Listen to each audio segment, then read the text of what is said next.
ಹಾಡಹಗಲೇ ಮನೆ ಬಾಗಿಲು ಮುರಿದು ಕಳ್ಳತನಕ್ಕೆ ಯತ್ನ. ಕಳ್ಳನನ್ನ ಹಿಡಿದು ಹಿಗ್ಗಾಮುಗ್ಗ ಥಳಿಸಿದ ಗ್ರಾಮಸ್ಥರು.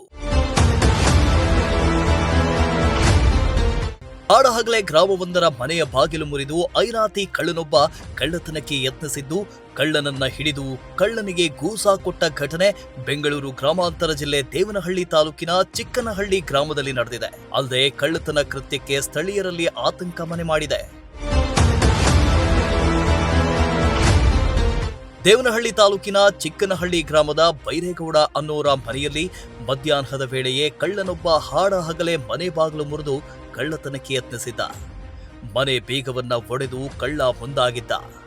ಈ ವೇಳೆ ಬೀಗ ಮುರಿಯುವ ಶಬ್ದ ಕೇಳಿ ಅಕ್ಕಪಕ್ಕದ ಮನೆಯವರು ಕಳ್ಳನನ್ನ ಹಿಡಿದಿದ್ದಾರೆ. ಕಳ್ಳನನ್ನ ಮನೆಯಲ್ಲೇ ಕೂಡ್ ಹಾಕಿ ಗ್ರಾಮಸ್ಥರು ಹಿಗ್ಗಾಮುಗ್ಗ ಥಳಿಸಿ ತಕ್ಕ ಶಾಸ್ತಿ ಮಾಡಿದ್ದಾರೆ. ಇನ್ನು ಬೈರೇಗೌಡ ಮನೆಯಲ್ಲಿ ಯಾರೂ ಇಲ್ಲದನ್ನ ಗಮನಿಸಿದ ಐನಾತಿ ಕಳ್ಳ ಕೃತ್ಯ ಎಸಗಲು ಮುಂದಾಗಿದ್ದ. ಇನ್ನು ಸ್ಥಳೀಯರು ಪೊಲೀಸರಿಗೆ ಮಾಹಿತಿ ನೀಡಿದ್ದು, ಸ್ಥಳಕ್ಕೆ ವಿಜಯಪುರ ಪೊಲೀಸರು ಭೇಟಿ ನೀಡಿ ಪರಿಶೀಲನೆ ನಡೆಸಿದ್ರು. ಅಲ್ಲದೆ ಗ್ರಾಮಸ್ಥರು ಪೊಲೀಸರಿಗೆ ಕಳ್ಳನನ್ನ ಒಪ್ಪಿಸಿದ್ರು. ಸದ್ಯ ಈ ಸಂಬಂಧ ವಿಜಯಪುರ ಪೊಲೀಸ್ ಠಾಣೆಯಲ್ಲಿ ಪ್ರಕರಣ ದಾಖಲಾಗಿದ್ದು, ಆರೋಪಿಯನ್ನ ವಶಕ್ಕೆ ಪಡೆದು ವಿಚಾರಣೆ ಮುಂದುವರೆಸಿದ್ದಾರೆ. ಅಲ್ಲದೆ ಕಳ್ಳನ ವಿರುದ್ಧ ಕ್ರಮಕ್ಕೆ ಮುಂದಾಗಿದ್ದಾರೆ. ಮೋಹನ್ ಕುಮಾರ್, ಪ್ರಜಾಶಕ್ತಿ ಟಿವಿ, ಚಿಕ್ಕಬಳ್ಳಾಪುರ.